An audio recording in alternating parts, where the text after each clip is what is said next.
我想知下人哋嘅30歲係點嘅呢？我覺得自己嘅30歲係好失敗，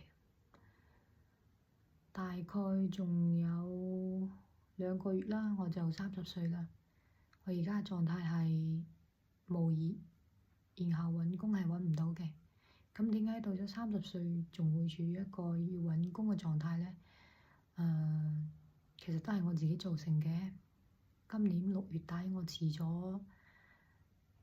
一份自己已經做咗7年嘅工，因為過程真係太痛苦啦，痛苦到我過去1年出現咗好多次身體唔舒服嘅反應，例如蕁麻疹啦，例如晚上瞓覺呼吸唔到啦。咁我畀咗自己1年嘅時間去思考，最終都係覺得做唔落，所以我就辭咗職嘅。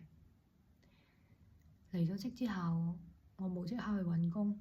我選擇咗去創業，因為我當時了解到可以喺獨立站同埋 T 機直播。但係問題係，我8月份開始直播，一直因為帳號啊、網絡嘅問題啊，各種原因一直都唔出單啦，又可能自己英語唔係咁好啦。到咗9月份，終於出咗一單，點知出單嗰日即刻嗰個 PayPal 嘅賬戶就封咗，跟住封咗我20幾日，然後又再過咗1-2個星期先再出第2單，咁嚟到而家已經過咗3個幾月嘅時間啦，可以講話我個創業係以失敗告終啦。所以我不得不面對現實，重新開始揾工。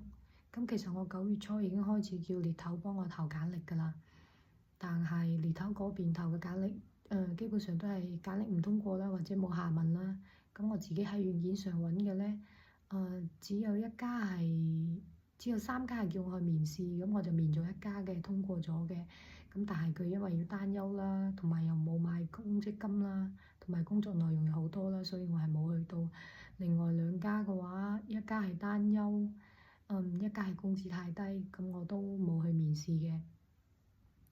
因為我唔想自己咁辛苦辭咗個工，然後又因為太過心急，咁就隨便入職1家公司。所以我而家係處於一種好迷茫嘅狀態，我唔知自己應該做乜嘢，我唔知自己將來嘅路會點，真係好擔心。